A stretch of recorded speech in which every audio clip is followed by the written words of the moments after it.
Today, we're diving into a story that was hidden for decades by Cold War secrecy. It's about a terrifying nuclear disaster that didn't happen in Chernobyl or Fukushima, but right on the quiet coast of England, way back in the 1950s. And it all centers on this one chilling question that the British government tried its best to bury for years. This is the story of the Windscale Fire, which was and still is the worst nuclear accident in the UK's entire history. All right, so let's set the scene. We're talking about an incident that feels like it's from a different era. But trust me, its consequences are still being felt today. Everything from public health debates to the safety rules at modern nuclear plants.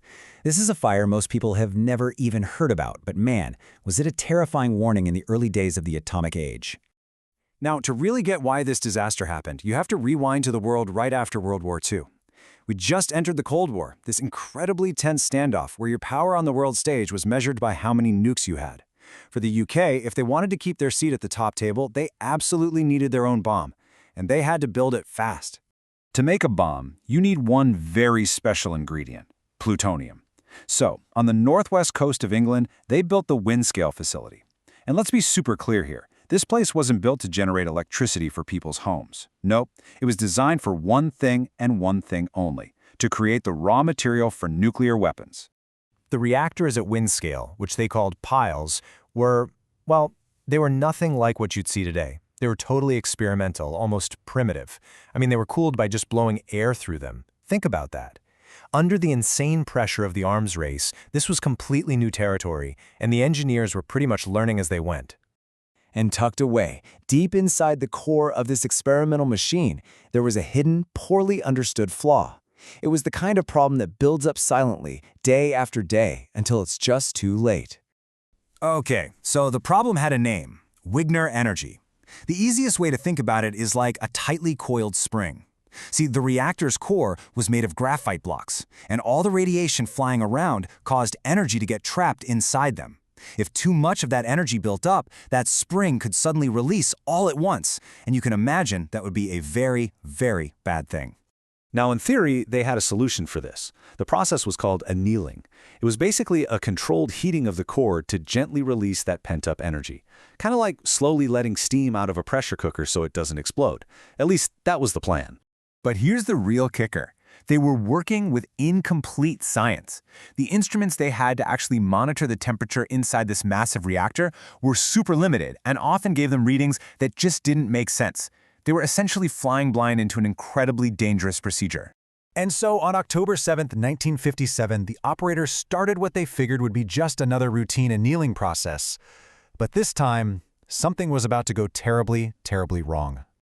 So over the next couple of days, the temperature readings just went haywire. Instead of cooling down like they were supposed to, parts of the core were actually getting hotter. The operators were confused, so they decided to apply a second round of heat, thinking it might even things out. This turned out to be a fatal mistake. It was like pouring gasoline on a fire you didn't even know was there. Finally, on October 10th, workers used some inspection gear to look inside the core itself. What they saw was just terrifying. The graphite blocks in the uranium fuel inside were glowing cherry red. There was no other way to put it. The reactor was on fire. This put them in an absolutely impossible situation. Their first instinct was to crank up the cooling fans, increase the airflow to cool it down. But that just fed the fire with more oxygen, making it roar even hotter. Their last, most desperate option was to use water. But that came with its own terrifying risk, a massive hydrogen gas explosion that could have completely obliterated the entire facility. They took the gamble. They flooded the core with water. After 3 agonizing days, the fire was finally out. But a new invisible danger was already spreading, far beyond the walls of the facility. You see, because the reactor was air-cooled, its giant chimneys had been pumping radioactive smoke straight into the atmosphere for days. This toxic cloud was carrying dangerous stuff, like iodine 131, and it just drifted across the English countryside, and even over to mainland Europe. The biggest worry right away was iodine 131 getting onto the grass, which cows would then eat, and then it would end up in the milk. So, as a precaution, the authorities seized and destroyed 2 million liters of milk from hundreds of local farms. For the public, this was the first real sign that something very serious had just happened. But the government immediately started downplaying the incident. I mean, the Cold War was at its peak. They couldn't afford the public panic or the international embarrassment. It would completely damage their nuclear program. So, the full report on what happened at Windscale was classified, its secrets locked away for decades. So, what is the legacy of this forgotten disaster? What can we take away from it? Well, it was a very harsh lesson, learned in the dark. It was a massive warning sign about the dangers of racing ahead with incredibly powerful technology before you fully understand the risks. Just to put it in perspective for you, there's something called the International Nuclear Event Scale. It ranks disasters from 1 to 7. Now, Chernobyl and Fukushima, those were level 7. The Windscale Fire was rated a level 5. That's a major accident with widespread consequences. At the time it happened, it was the worst nuclear disaster the world had ever seen.